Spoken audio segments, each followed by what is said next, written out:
Today on this episode of Reality Gays. Is Catie a kissing bandit or just a drunk? You don't want to miss the announcement, y'all, because Poodle has a story about Father Poodle's new fish house. And I have part one of Poodle's Broadway Corner.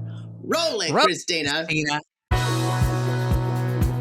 RG on YT, y'all. Get down tonight, Daddy. It's time for Reality Gays. We're here to cover another reality show. And while the video plays, just sit back and let go. Now, you may be thinking, where'd the theme song go? We made this little switch because copyright's a bitch. We got 90 Day, Norman Wives, Lalo, and more. And now you can watch us, you whore. You like to watch. You dirty slut. Yeah, you know. Like it, don't you? A little too much. Ooh, moist. RG on YouTube, y'all. I want to show my creamy shoulders. And maybe my nipple. Poodle, no!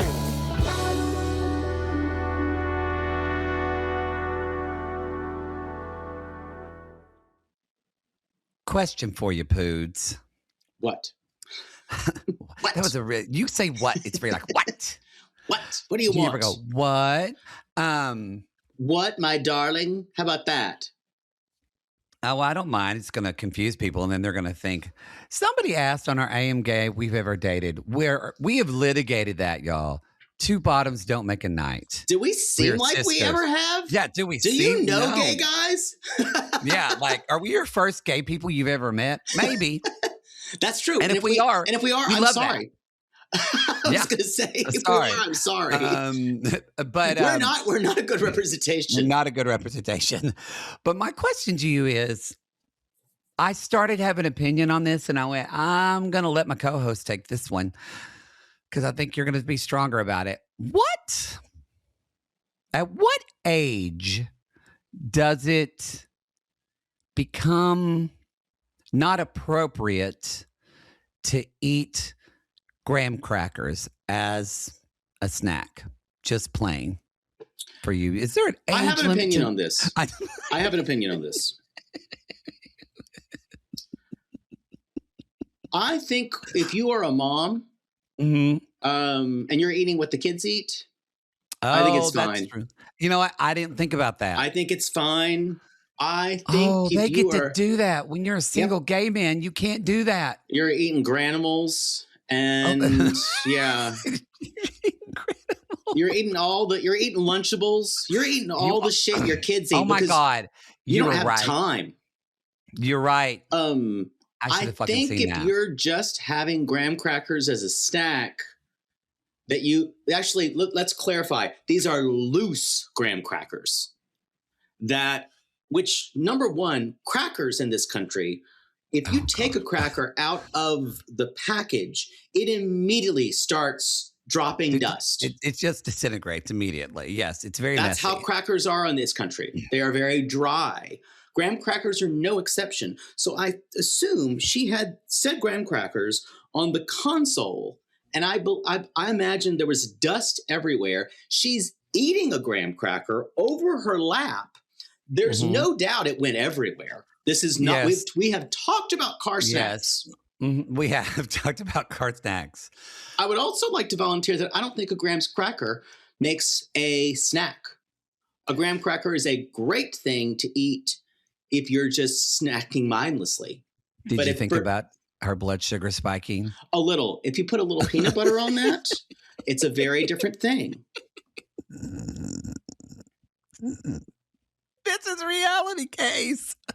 I'm Mattie. And I'm Poodle. And I have a lot of ridiculous opinions about other things. And we are two ridiculous homosexuals who love nothing more than to tear reality television on you. Yes. And today we are talking about 90 Day Fiance Season 12, Episode 8. Love is a work in progress. Yeah, loose graham crackers I don't think is a good idea for a car snack. What I was going to say is if you are, I think also if you're a teenage girl and you just eat baby carrots and graham crackers, I think that's a different thing. If you're in your 50s and you've never had kids and your whole pantry's full of graham crackers, I don't know. I don't know. I don't know. I don't know about that. But you're I'm right. just saying it makes me go, Of course she's eating what the kids eat because she's a busy mom of 2 that has no bandwidth. I don't know how she does it, as I consistently say. God, it's so hard to be a very wealthy mom with 2 homes and 2 kids. Whatever. Edward, you've only ever seen me dealing with kids and being a domestic goddess. And that's essentially a full-time job, too. But now you've never seen me be an accomplished CEO here in New York, the greatest city in the world. I'm also running a company. Shut the fuck up, you entitled fuck. I am so sick of her. I can't stand her. There's a lot of entitlement. And maybe one day she'll have an existential crisis and not care about what people think. And she'll be a lesbian and join a farm. But darken your hair. It makes you look old, that blonde hair. I'm sorry. I agree. I'm she needs over new it. Color. I'm over the blonde hair. It makes you look older. She could go with more of a honey. I agree. Washes her skin out. It's not I don't think this is there are a lot of people who've been on 90 Day who are just evil and they hate their partner. This woman's got a lot of hurt. Yeah. And well, we met her mom. Yeah. It's manifesting. And hopefully she'll watch this and cringe. Hopefully. If she doesn't, she's even more lost. I don't know. I don't know if this is being massaged. I just know I would, if I was Edward, I'd be freaked the fuck out. Before we do that, we submit announcements. Said that. Speaking of lost, Poodle's probably lost in Greece right now as you're listening to this. We're recording this right now on the 22nd. Yes, Poodle is in New York. I am in LA. We want to say this might sound a little different. Poodle's mic broke, so he's using his computer. So if it just sounds a little different. Yeah, if it sounds a little different for this episode, we appreciate it. Just hang with us. We're trying to get that fixed tomorrow. But yes, we are on vacation right now. I'm in Santa Barbara. You're in Greece. But more importantly, y'all, you got 2 days. 2 days left of the Summer Slammer sale. 75% off. The Summer Slammer sale, 75% off at the $8 and $15 tiers. And then it goes right back. July 1st, it's popping back up. We just found out that Poodle, Patreon's going to be featuring our little podcast. And why is that? Because of quips, which Christina has done up to now. Yes. But you're doing the newsletter. That's coming right out, right? Yeah. Mm-hmm. I'm going to after break. When have I had time? Well, okay. How about, so I should be working on the beach in Corfu? How about that? So we have been doing our quips, and so they've been doing really well. And y'all, if you can join Patreon for free. It's a free member, kind of a try before you buy, and you'll get some free episodes like the first season of, or the first episode of every new season of Love After Lockup. Yes. And a couple of other that you can. But you can also, when it comes out, you will get our newsletter, and you will also get our little quips. And just an update on what we're doing, if you can. Exactly. There you go. We will say, we just talked about it. We actually did 2 shows this morning, and one of them was Love After Lockup. And arguably, we feel like this is the strongest season in a long time. Best season in a long, long time. It's we're having... Yeah.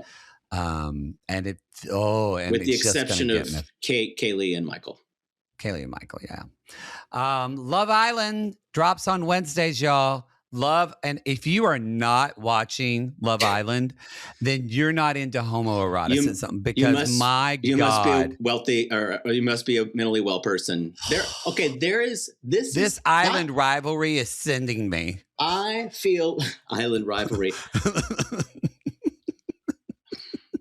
I mean, it's so odd. It actually feels personal at this point. At one point, y'all, one guy is like saying, yeah, this is where I work on guys' legs. And he's literally holding a guy's leg up like there and basically butt fucking him. And he's not being funny about it. There's no jokes being cracked there. They're just almost grinding on camera. Then there's a part where someone says girth check and goes to look at another man's penis and looks down and then says, apropos of nothing, hours later. And they're probably, I think they're in Say Less, possibly. In Say Less. Say Less. And then Zach says to Bryce, hey, man, nice steak you got down there. Oh, thanks. This is a secret scene. And we don't even have to write it. And then the TV hasn't been failing. And then he says, yeah, and that was only a semi. And Zach said, good shit. So you have not lying. This all happened. We don't make this up. So wait, have you seen? Because I think have you seen the Casa last Amor night's episode? I haven't seen last night's episode. Yeah. I don't want to tell you. I know there is a moment between Caleb and Zach, and I watched it 10 times. Wait, so Caleb's involved now too? Yeah. This is just debauchery. It's perverse. I don't know how to hold, because Love Island is a very heterosexual show, and I don't know how to hold these two things. I know. Well, we'll talk about it on our Love Island episode now, Lord. if you are listening to this, you already heard us talk about it last week, because that's we're recording this way before. I can't believe Gabe's gone. I know. I was so upset. That was a mistake. That was a mistake. A very big mistake. This week on Love Island, we'll still have a recap this week. I'll be doing it with a guest host. So I'm very excited about that. This upcoming week. Yes. Yeah. As y'all are listening. So this Wednesday. Do you not want to announce it? I don't have it yet. I've reached out to, I've reached out to 2 people that I really like. I'm trying to connect with people we've not connected with before. I'm happy about that. Thank you. And people that are kind of because I know a lot of people watch this on YouTube. So I've reached out to a couple of YouTube creators. We'll see. If not, I'll just call him my nephew. I'm kidding. I won't do that. But anyway, so we will have somebody. But okay, July also is going to bring you a YouTube Live for 1 hour on July 19th. So to cover June and July, that's for people in the $15 tier. Remember, this week there will not be any class list, but on Sunday and Monday of next week, to take the place of 90 Day Fiance, you will have the AM Gays that air on the 5th and the 6th. And then we will be back in time. Poodle's going to hop off the plane from Greece. Literally and start working the next day. And then we're off to I don't know where I'll be. Traders. Yeah. I don't know where I'll be. We will talk about that episode of 90 Day that we missed. We'll talk about it. Yeah, briefly recap it. The week after. So anyway, come at me on Cameo. Again, not Poodle, because he does too much and it's too much work. And I do too much. Less work. I do the least. Yep. And glad you're there. There will be 2 Broadway corners, one on part 2 and one on part 3 about the shows that I've seen. So we're doing 3 parts of a podcast today? What'd I say? You said one on part 2 and one on part 3. I mean one on part 1 and one on part 2. I didn't get a ton of sleep last night. Yeah, I know. Yeah, Folsom East is going on, and it's only about 2-3 blocks down. So, okay. Before we jump in though to these people, it's probably gonna be a long episode, but oh well. Apparently, I need to hear about the fish house. Okay, I can't believe I was remiss in talking about this. If you've heard me last year when I was home, or maybe it was when it was at Christmas, I believe, home at Christmas, where my mother came in and said, this is the saga of the fish house. Mm-hmm. And if you weren't listening, my mother came in and says, so just in case he says something, I don't know why I would know because it's further down. Your father's setting the fish house on fire today. And like any normal person, I went, what the fuck are you talking about? Or And she's like, what? What's to understand? She's like, we've been having a lot of problems with rats. And I said, but what about poison? That doesn't work. They get smart and they blah, blah, blah. And she's like, your father's decided he's going to burn it down. I said, but why? Why is it? And I'm like, don't ask me why he does things. I'm telling you, he's burning it down. I'm going to take one step back to remind people, because actually I don't even remember, but I'm imagining. What is a fish house for some of us that don't? It is that's a good question, I believe. Well, imagine something that holds fish food, kind of like a shed. Okay. And you have that to basically because animals want to eat the fish food. So you have to put it in some type of shed. It's that much food that you have to have a shed. Well, you have like 50 pounds. You can't put it in a Tupperware in the garage, like a big bin. You don't realize how many ponds we have. You have a lot of ponds. And you'll probably use a half 50 pound bag to feed them. Okay. Got it. So they need to be down there. And there's probably like 20 bags of feed in there. Okay. And so, boy, I can tell you haven't been in our agricultural settings. City boy. Not at all. Ugh. My dad hated. I only know the Bogle's Pond, but we couldn't get next to that because of water moccasins. Boy, how sheltered. Yeah. So anyway, the fish house, my father burned it down, and the rats were doing it, and he was shooting them. Shot a lot of rats today, friend. And so they needed to build it back. Because my father was saying the rats, they won't go away until we burn it. So they had someone else build them a new fish house. I drove past it, and it's this very kind of like, you know what it looks like? You know those tiny houses? Mm-hmm. It looks like a tiny house. It's kind of like a wooden, but there's like a white door.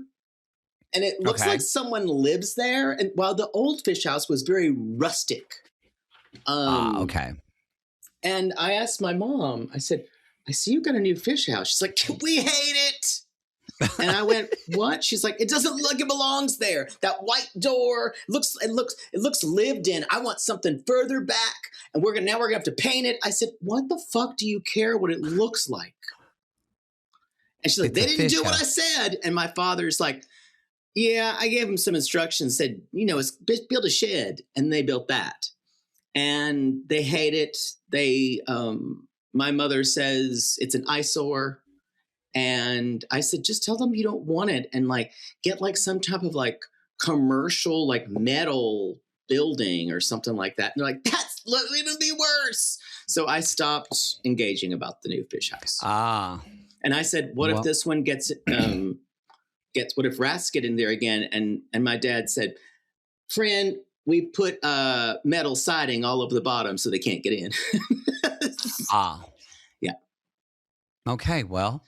So they thought about that. This is an industrial rat-proofed fish house now. Hopefully it will never have to be set on fire during the middle of the day.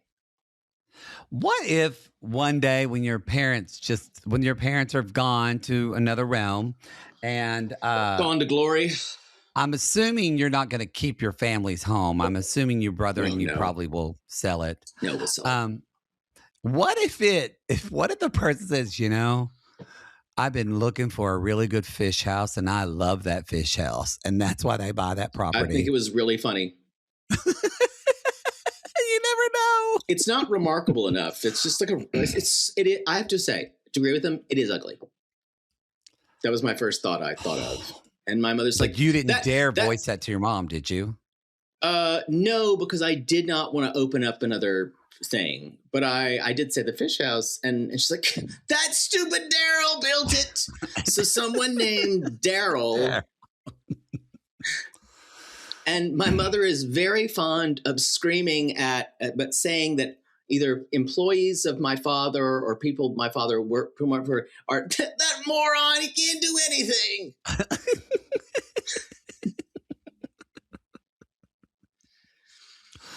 Well, yeah. I'm glad. Yeah. I don't think there's anyone my mother actually approves of. No. That works for my father. No, because Then, yeah. Mostly because there's my father's always saying, Daryl doesn't have the chance to get out of a shower rain, friend. So it's kind of trickles down. Yeah. We should move on. Marissa and Edward. Let's talk about Marissa and Edward. We talked about them. Speaking of not doing a great job at fixing something, I will say this fence looks horrible.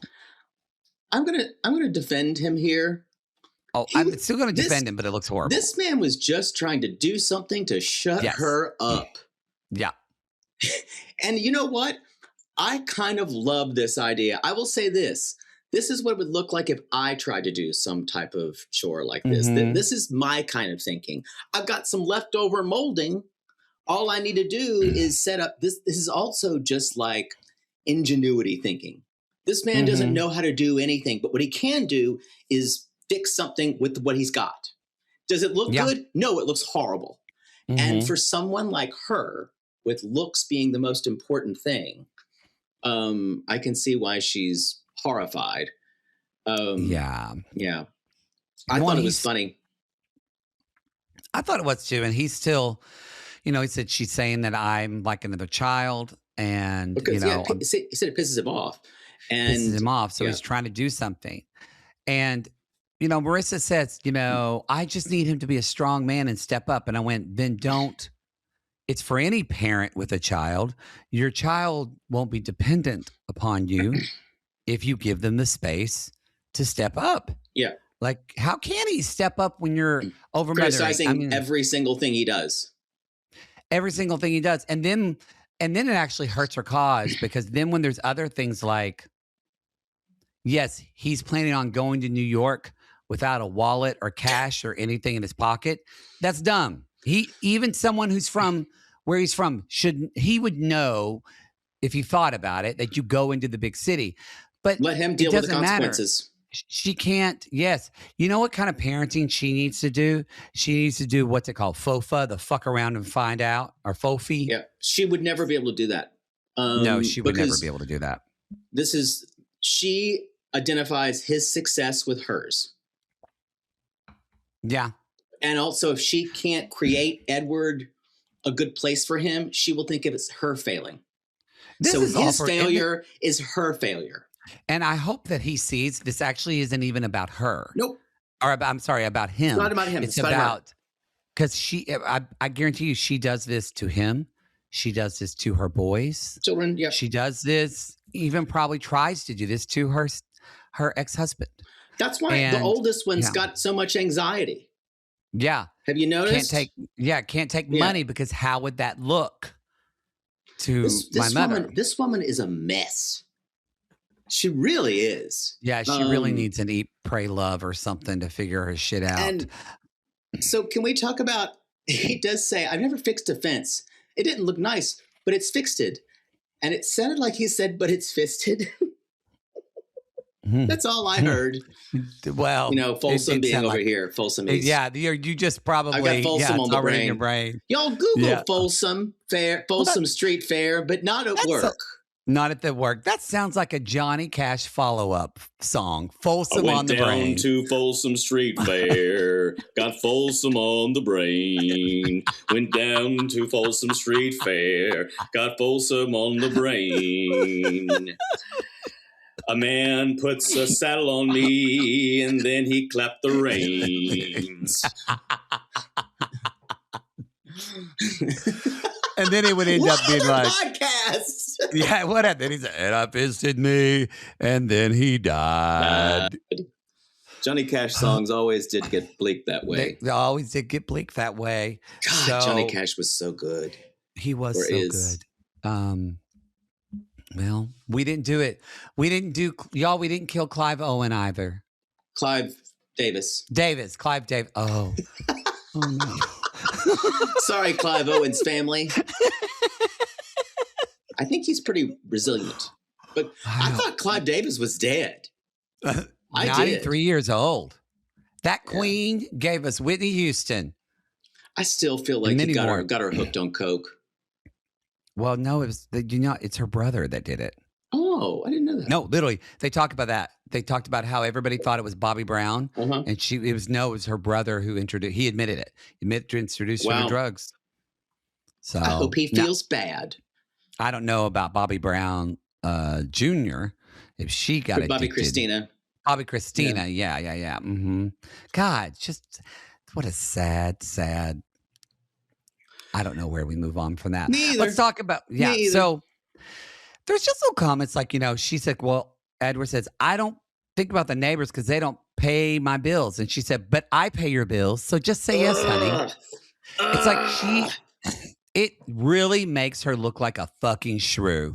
I'm telling you, every time she says something, I go, ooh, and I grind my teeth. And there were so many things where I was just like, ugh. I think it's more problematic too, or it seems that way because of where he's from, his culture. But yeah, I the brown guy handling all the odd jobs around the estate. Like when she's saying, we look like white trash. Mm-hmm. And that said, she doesn't even think about, I think she would, if her boyfriend was white or Italian. She'd still say it. Although there's several Italian sissies who were very adamant in the comments, and I can almost hear them yell talking when they typed it, saying, this woman's not Italian. Italians would never behave this way. So we hear you, we see you. Anyway, we already talked about the graham cracker in the car. They're driving to New York. They're driving down the highway, and they're eating graham crackers, and they're getting dusty. Don't turn back, because I don't want to turn back. I don't have a wallet. Which is like, he should have a wallet. I leave without my wallet all the time, so I can't throw stones here on purpose. No, I don't. Not on purpose. He got excited, but I think. I don't think you understood. He doesn't actually own a wallet. Oh, so he forgot the money. He doesn't have anything to put money in. When he gets a license ID, he has nothing to put it in. He just puts things in his pockets. You know what I would have said? I just wish, I don't know if she'd be able to do this. Could she just let him fall right on his face? No, because like you said, it would have to reflect on her. She's failing. Then her mother would say, see, I told you he's a loser. That's what it all goes back to. It all goes back to that mother. Who looks like her sister. That horrible sister mother. Yeah. It all goes back to that. I'm telling you, that woman looks 2 years older than she does. You know what, Marissa? Yeah, she really does. You know what Marissa reminds me of too is I don't know if she's been before. Marissa needs a good therapist, a woman, because to kind of mirror some of her relationship with her mom. And I think this is what you're picking up on too. Like, she grates on my nerves, but Marissa, I think she does love Edward. She does. I do think, like you said, she's hurt, but also I think, and I've seen this happen in my own therapy. I've seen it happen with past clients. But I think for her, having someone see her pain and her struggle and validate it. Because she's always talking about that. Instrumental to her. She's always talking about it. And this comes out in this thing of, well, when I got divorced, my life flipped upside down. And suddenly, because he said, look, he's trying to explain to her. He said, and I actually agree with what he says. You should calm down because you chose to live in two different cities. You designed this life for yourself. and you're going to be, because you have this type of life, it's going to be overwhelming. So what he's saying is, this is the life you have. How do you make the best of it? Right. And that's where she gets in this defensive mode. She doesn't hear that. Yeah.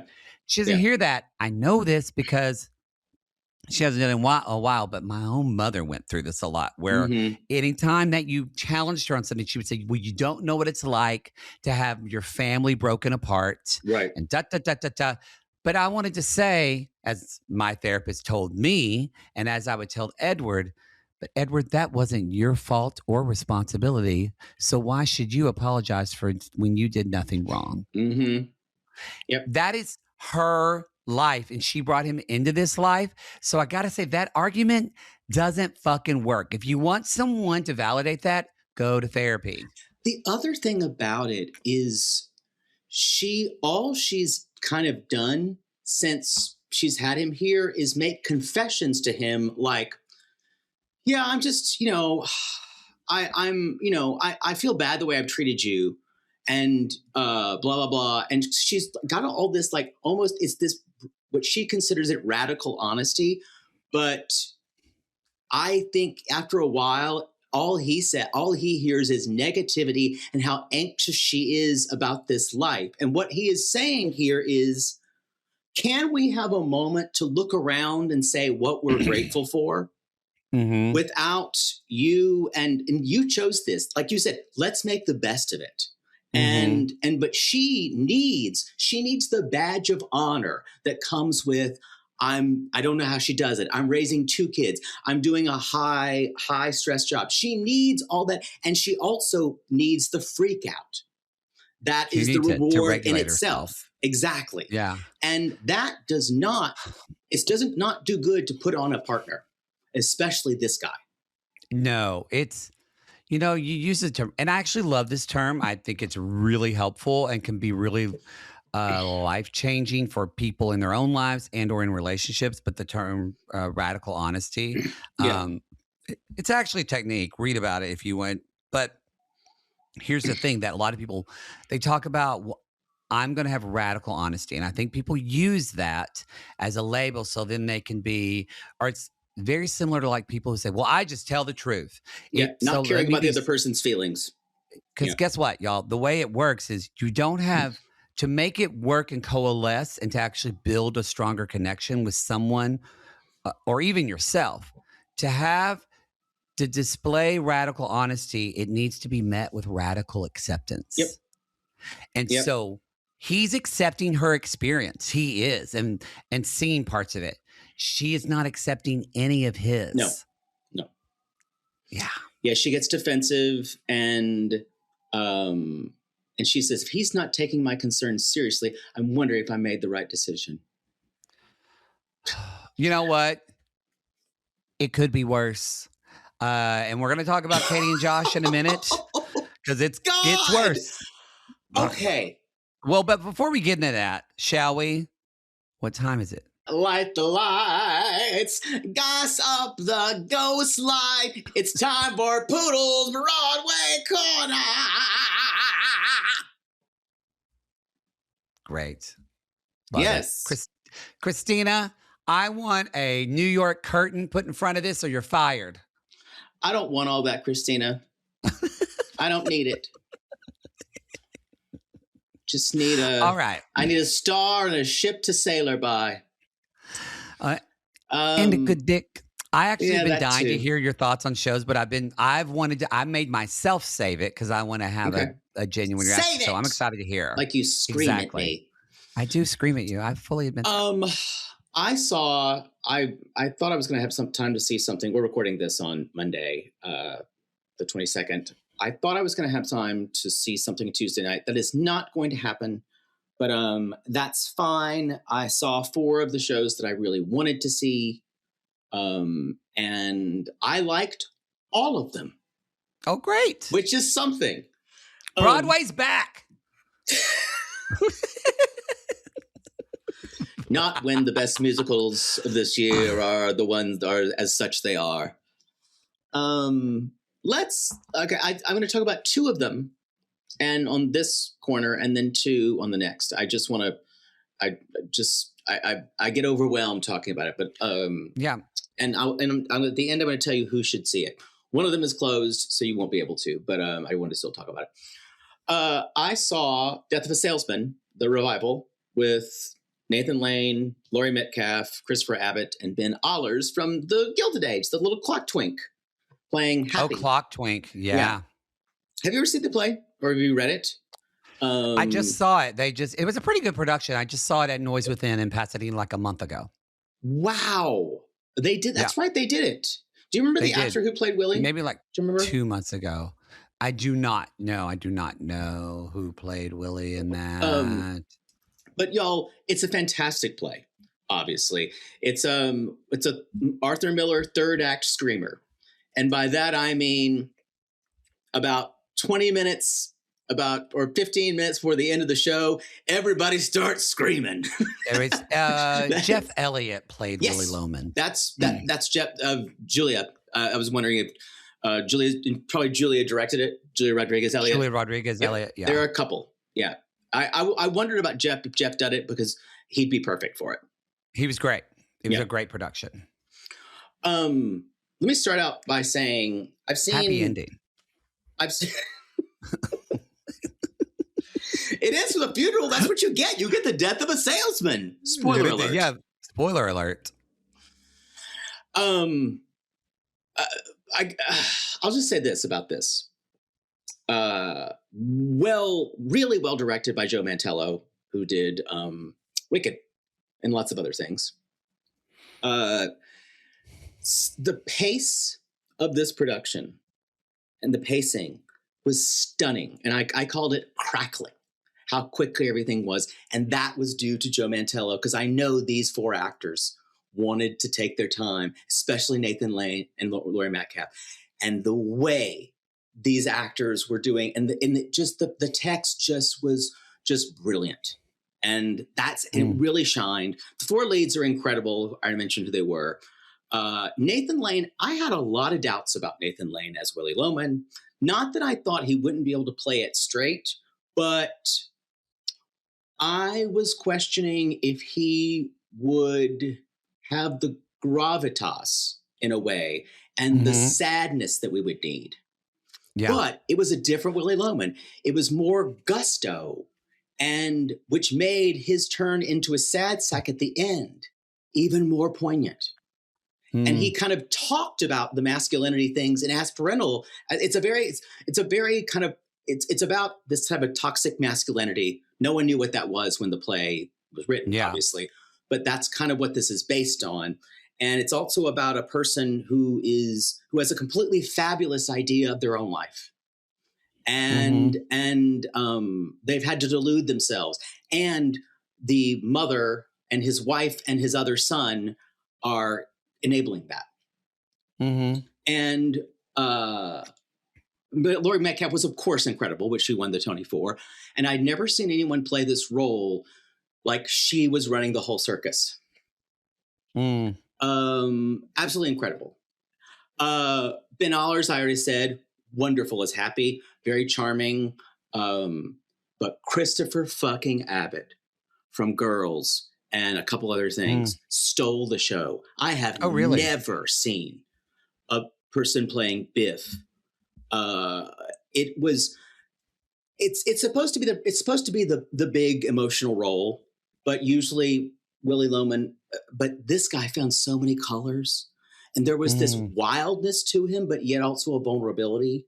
And the music was great. They used, and the set with a car. The car comes out. The direction's brilliant. Cast was outstanding. If this is running, if you can get a ticket, wait a little bit. I got a ticket on the theater app, which is THEATR. You can get a last minute resale ticket. I got one for $150. It is totally worth it. If you love, this is for anybody who loves to see theater with an RE at the end, and just great performances. 10 out of 10. Go see it. Wonderful. I really want to see it. I just don't want to fly 6 hours. I totally get you. The next piece I see is Sissy produced. Sissy Shira got me a ticket to see this play, this beautiful play, called Well, I'll Let You Go. Like both of us, our moms have ever said, well, I'll let you go. And it's a play, it's off-Broadway piece. It's all about grief and kind of the attempt to live life as we're living it. And I will say, the piece was kind of right at the edge of being a little pretentious, but it's the author's very young. His name is Bubba Weiler. If you remember that name, he was the guy who played the kid who in the what's the name of it? I just thought it's with Claire Danes and Matthew Rhys, The Beast in Me. He was the guy who played the kid who killed Claire Danes' husband. That's the actor. And so the actor wrote this play. Spoiler alert. What? You mean it's no, you know that in The Beast in Me right away. Yes. I liked this play a lot. It was an hour and 40 minutes. I thought it was maybe 15, 20 minutes too long. I didn't know a ton of people beside Constance Schulman, who's a character actor. She plays Southern in everything. She's played a nurse. The lead actor is Quincy Tyler Bernstein, who was, I believe she's like an Obie Award winner. I think she played the Viola Davis role in the last production of Doubt, last revival of Doubt they had. Incredible work. This woman was killing it. I think also, if I did not see this at a matinee, with so many old people who are audibly grunting every time something that was said that was profound, I think I would have enjoyed it even more. I really fucking hate that. I can't go to matinees anymore. I did it, and it's there's something about people seeing theater in the day, in the afternoon, they feel too lax with it. Well, this was every time they would say something with some beautiful language, I had to hear, thanks for telling me that was interesting to you. Okay. I don't know. 8 out of 10. I give it. It's closed. So, but if you see this somewhere else, I would definitely go see it. I really liked it. Kenrex. Oh, sorry. That's next. Those are two. I will talk about Kenrex next time, and Cat's the Jellicle Ball as well, which I saw yesterday. So that is for next time. That's part 1 of my Broadway corner. I had a really good 3 days of shows. Wonderful. What were you going to see that now you're not? I was gonna try to see Schmigadoon. But the idea was pissing me off of it, and I could not get a decent price ticket. They were trying to charge me $250 for a balcony seat or a mezz seat of a parody musical. It's going to go on tour. Yeah, then I probably wouldn't even. I'm just annoyed that a parody musical won. Okay, we Broadway corner's done. Fine. All right, let's move on to Catie and Josh. They are at her party still with her friend Ryan, and Josh and Ryan and her are talking. And kind of out the back, Catie's drinking her beer and just saying, I feel like I'm the problem. I'm going to push back on that. Hi. Yes. I'm going to push back and say, kind of after this episode, are you? You're both the problem. You're both the problem. And Josh says right after that, well, we made this mess together. This is continuing to enable her drinking, enable her behavior, and this isn't fun anymore. Sorry, go ahead. More than that, like I said before, this is some type of, it's like I talked about Corey and Evelyn. This is some type of misery kink this guy has. Yeah, I really do think, just like how I think that Corey has a misery kink after living with Evelyn for so long. Well, that and something else I think too, but I'll talk about it later when he talks about it. But I also think he's trying to save her. Yeah, I think. Yeah, I definitely think because he basically is he says we made this mess together and all that, and then though there's this conversation between Josh and Ryan. Yeah, and he's mad at Ryan, and I went, Ryan doesn't owe you an apology. Ryan, because I thought originally he and Ryan were friends. No, but it turns out they have never been friends. Well, no, they knew each other briefly. Why do you think Ryan doesn't owe him an apology? Because it's Catie and it's Catie, because it takes two to make out. And really, it kind of made me think, well, is it your responsibility to police Catie and Josh's relationship? Here's the difference, though. Now, if we think that Catie has a disability, this would be something which she says she does. So this would be something that Ryan did not shut down this act. And he gave into it. But we don't know if Ryan sees it. We don't know how Ryan sees it. Yeah, that's true. But so that's why I'm thinking he needs to apologize, because they made out after Ryan met him. Did you not see that timeline? No. I know that Ryan met him and knew they were together. I'm not saying Ryan's a good guy for doing it. I think it's a bit of a dick move. But you don't think he should have apologized? But I don't think it's just like they were having this big meeting of him apologize. To me, I felt like Josh is looking for this apology really from Catie and never really getting it. And so it's projecting that onto Ryan. Well, you know why? I felt. Because OCD. Why can she apologize for something that's her disability? Yes. But now, it'd be, to me, I say, of course, the difference here is she is not participating in her own treatment. No, because they have this conversation and then she says, she smiles and said, can I just is it okay then if I kiss everyone? And then we cut to see her I'll be honest, it could be borderline sexual harassment. From Catie? Yes. Literally, when someone is putting their hand on your head and pulling your head back, putting their hand over your mouth, and you are still trying to kiss them.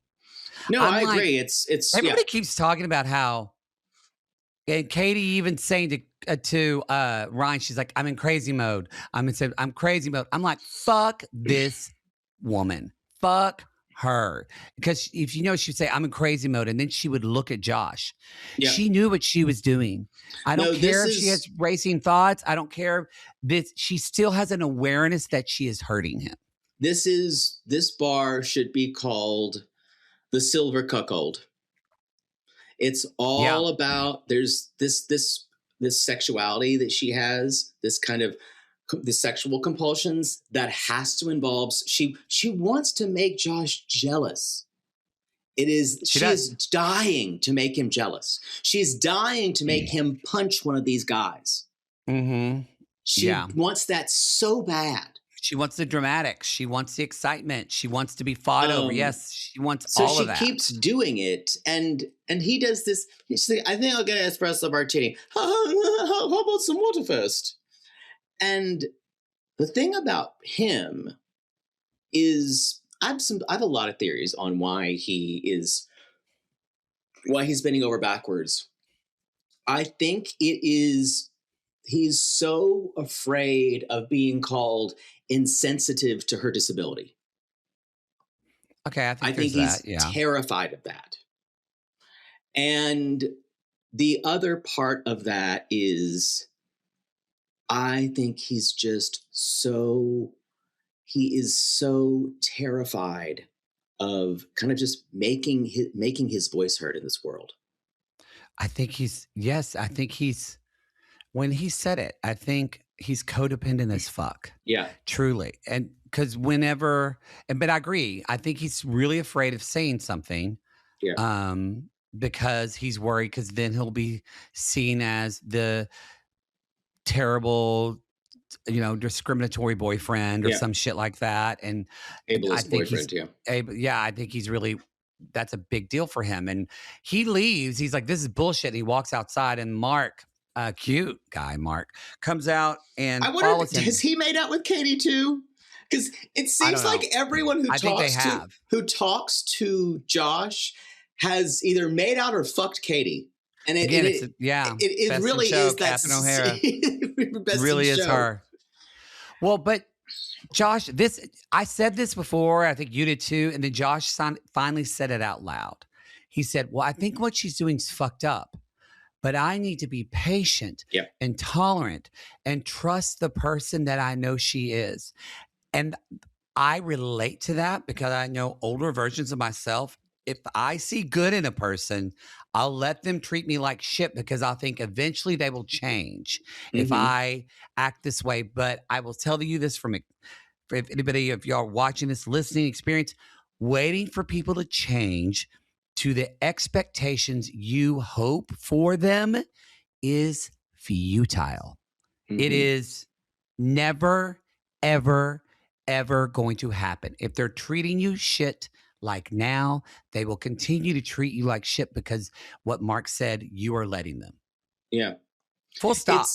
It's also, no one's going to change unless you put a boulder in their way. They're just everyone. Human beings will not do that. People change when they have to, not when they need to. Yeah. You have to be diverted by something. And yeah, I'm still shocked that I think there's only been about 6 days. I think it's only been like 6 days so far. I'm shocked that Sissy saw them together. I mean, I agree, and the sissies were commenting last week in the comments that I agree, and that with Catie is reprehensible, but Josh co-signs all of this. Yeah. He really fucking does. Mark basically says you need to be respected as an individual and her fiance. And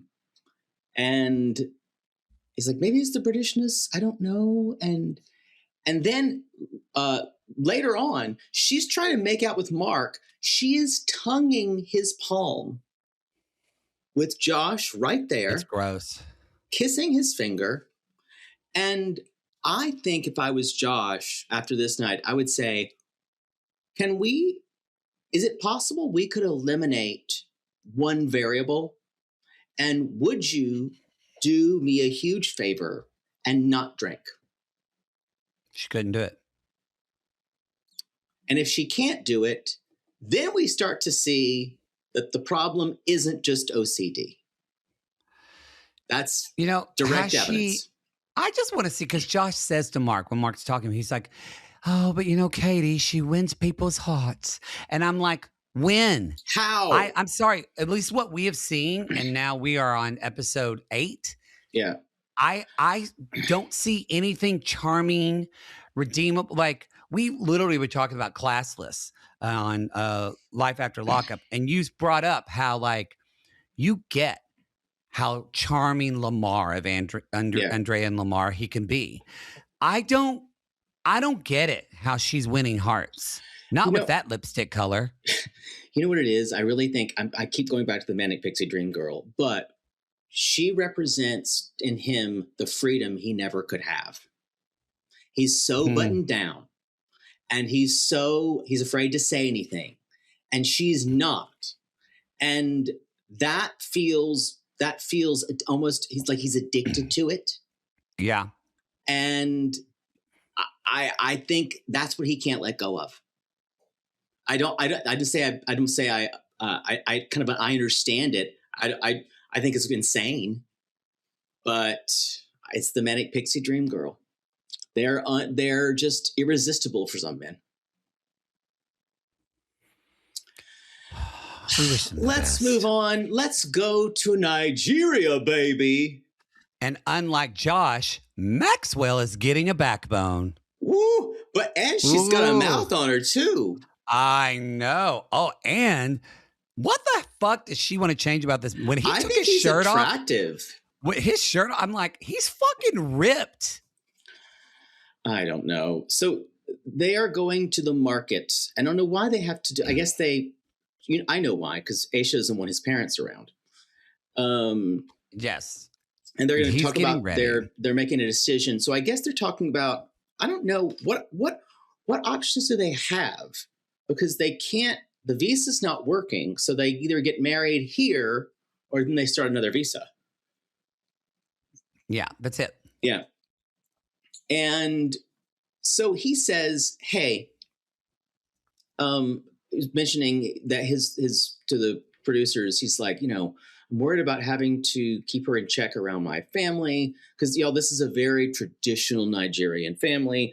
The dad is the woman submits to the man, and she walks in and says, "Hey, Mom, hey, Dad." And he's like, "That's not what you should say, blah, blah, blah." Before that, we have a long conversation about what he should wear to not be hot.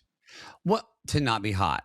Like, not hot as in looking, hot as in temperature. Yes. But I will say, he tells her up there, you need to be nicer. And he gives her the script and says, you need to say, "Good morning, sir. Good morning, ma'am." Right. And she walks downstairs. She's like, "Hey, Mom. Hey, Dad." And she tries to What's for defend and breakfast? say, she's like, "I've already met them before." She's like, "I know people. I want to push back on this because," and I bet a lot of sissies are going to agree with me. No matter what age, what people do you know from the South that don't address an elder as ma'am or sir? My mother wouldn't allow it. And put upon that, just from the friends that we have back home and know, what people from the South that are black that do not say yes, ma'am, and yes, sir. Or Miss So-and-so and Miss. I was just getting a pedicure the other day, and there was a woman and her daughter, and we were starting to talk. It was their we were talking about Juneteenth, and it was her 40th anniversary. I'm sure you're a hit as the white gay guy. They loved me. Yeah. She said, "Baby doll, you made my day." But I just knew with the mother, she said her name, and it was like Janice or something like that. And I called her. I said, "It was nice to meet you, Miss Janice," because I know that's what you fucking do. Ashia knows this too. She just doesn't want to do it. Yeah. I totally agree. Yeah, she's my least favorite person to watch. Like, ooh. But anyway, so shut up. I still think she's such a lesbian. Every time I get it. And also, I don't like how she is. That thing he picked her up at the airport, the outfit, she is talking about he looked like country and all. And I'm like, that's his culture. Yeah. He's trying to wear something that she wants to. And I realized, and we talked about it last week with the whole eye whitening thing. Yeah. And then seeing this, she wants to de-Africanize him. This woman wants to eradicate all the culture from him. Yep. De-Africanize. Yes. Mm-hmm. Or some might say she wants to colonize her boyfriend. I said it. I'm sorry. No, you're not. You're not wrong. I said it, y'all. You're not wrong.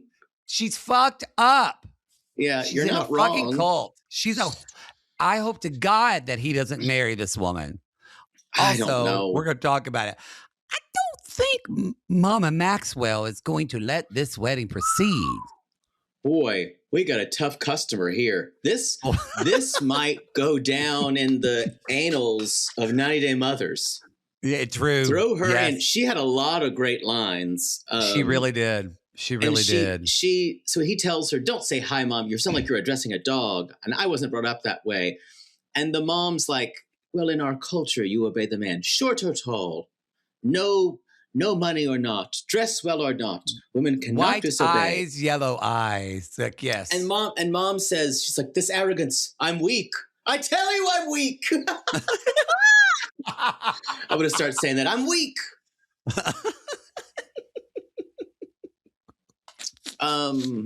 Later on, they're at the market, and he runs to you. He's like, don't say that. He's like, "I tried to correct you. And it's so simple." And that's when she's like, well, probably what happened the first time she said that is they didn't correct her because they were trying to be polite. And so he said, "Maxwell will tell them." That's probably what they thought. Because he is the man in the relationship. Right. He should correct his wife, not them. And so she said, "Well, are you dating me or am I dating your family?" And he's like, "Well, it's both." Then she said, "That's not biblical." And can I just say, she said first, because I wrote it down because I thought it was such a crazy, where is it? I want to get the actual quote. She said, "That's not true. That's not biblical." Mm-hmm. And so, because obviously they believe that every word in the Bible is the gospel truth, so to speak. She's trying to set up a contrast between what he's saying and what's in the Bible. And so basically she can get every way she wants. And yes, it really made me think of this idea of, because Maxwell said, "Are you sure God wants us to be married?" And she went, "Are you confused?" And he said, a little. And she said, well, you're letting other people get into your mind. And Ashia says to the talking head, never has he raised his voice at me. And he's questioning the relationship, which means he's questioning God. And it is this idea. It's really interesting to me, people that are fanatic, that are religious fanatics like this. Religious psychosis, yes. But also believe that they have a hot wire to God, that they speak directly, and God speaks directly to them, and they don't realize that they actually are, the behavior they're portraying is that they are God. Yeah, exactly. And that's exactly what she's doing. Questioning me, questioning God. Because it's me, it's so gross. And she keeps saying, it never crossed my mind that I could go home single.